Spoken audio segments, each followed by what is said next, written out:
Good morning. Welcome back to the Red Mic. Happy Friday.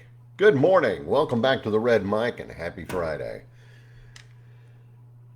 These Red Mic messages are leadership and life lessons I've picked up from 25 years as a public servant, 16 years as a youth football coach and scouting volunteer, and 10 years as a mediocre athlete with far more heart than actual physical ability. Today's Red Mic message on this hashtag Fun Friday: fiction outselling reality. Just yesterday, I saw in a newsletter I get. Newsletter's called The Hustle. I don't have any more information about it right now. Look it up, The Hustle. they ran a they ran a little news bit about cartoon K-pop girl group from Netflix. It's called K-pop Demon Hunters. Um, well, apparently in this movie, the group hunts demons between concerts, but apparently in the real world, our world, their song Golden has been topping the Billboard Hot 100. And that's ahead of artists like Morgan Wallen and Chappell Roan. And apparently, and I've never heard it, but apparently everybody says it's catchy, it's fun, and well, it's a reminder on this Fun Friday that uh, some very successful bands never really existed. So what do I what do I mean by that? Well, let's start with the Archies. You know the song Sugar Sugar? The Archies was a cartoon and it started out of spite. Music producer Don Kirshner, who was behind a lot of the early success and the creation of the Monkees. Um, well, he and the band, the Monkees, got into a di- dispute. The Monkees were tired of just acting like they were playing. They wanted to play their own songs, not their own songs, but they wanted to play their own music, right? They wanted to be actually doing the stuff, right? And they wanted more input on the songs. And Kirshner was like, you know what? You're outselling the Beatles because of me. You're outselling the Rolling Stones because of me. No, we're going to keep doing it my way. And the Monkees got their way, and Kirshner got pushed out. Well, Kirshner got mad about that, all of that, saying, you know what? I built this plastic band. Let's make a fake one. So they created the Archies cartoon. And in 1969, the song Sugar Sugar was number one on the Billboard Hot 100, and it stayed there for 4 weeks. I mean, this was a band that, outside of a storyboard frame, could not hold a guitar, much less strum one. No egos, no tour buses, no missed rehearsals. Cartoons don't argue with you. Interesting thing about the song Sugar Sugar, though, if you listen at the very, very end, there's almost a throwaway line, but you hear a little, pour a little sugar on me, honey, pour a little sugar on me, baby. Does that sound familiar to anybody who, like me, grew up in the 70s and 80s? Come on, Gen Xers, you know this one. Yeah, that's right. Def Leppard, pour some sugar on me. It's my contention that Def Leppard got the line, pour some sugar on me, from the Archies, which came from Don Kirshner, who invented the Monkees. So, you know what? The Monkees have something in common with Def Leppard. Yes, they do. Argue with me. Go ahead. Argue.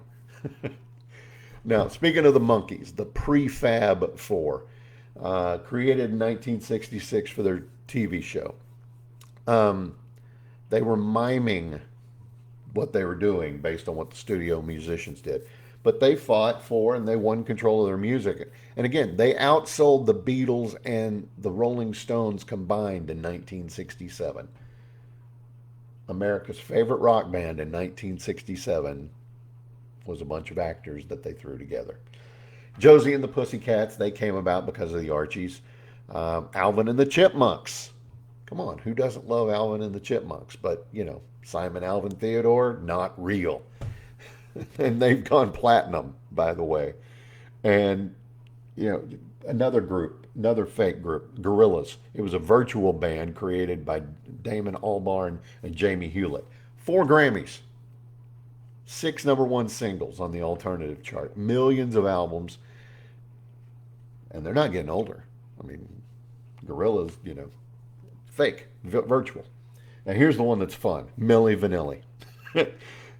In 1989, their album went 6x platinum in the U.S. Rob and Fab won a Grammy for Best New Artist, and then it all came out that they had not sung a single note on the album. All they were doing was lip syncing and dancing. Now, I had a fraternity brother, a guy named Brad Meyer. He went to their concert, and after the show, he came back, and his review was the songs were exactly like the album. There's something not right going on there.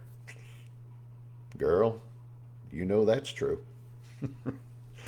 uh, Last but not least, a couple of movie bands. Spinal Tap, the fake heavy metal band from the 1984 mockumentary.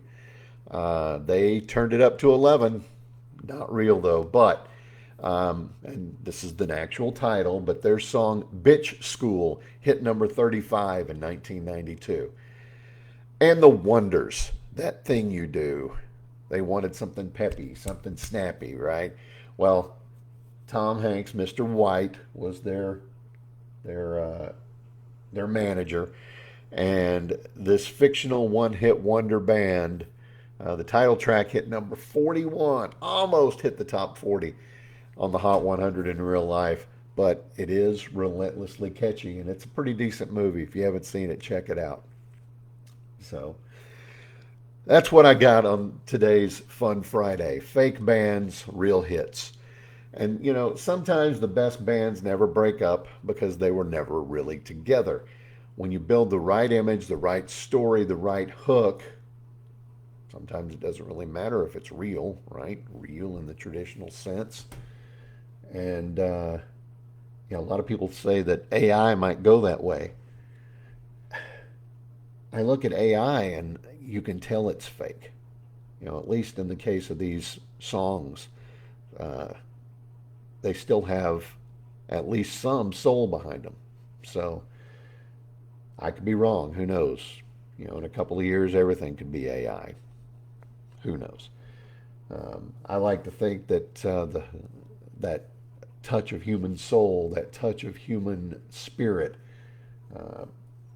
is what's going to set AI apart from real art, even if it is fake at its heart. So, but final thought: if your band's biggest drama is a writer's strike, then it's probably not real. Anyway, that's all I got today on this Fun Friday. I hope you enjoyed it. Give me some thoughts down in the comments. Give me a like, a follow, and a share. I'd appreciate that a whole lot. I love you guys. Have a good weekend. Go out there today. It's Friday. Have fun with it. Go knock the cover off the ball. I'll see you Monday. And until then, don't forget, life is short. Drink the bourbon.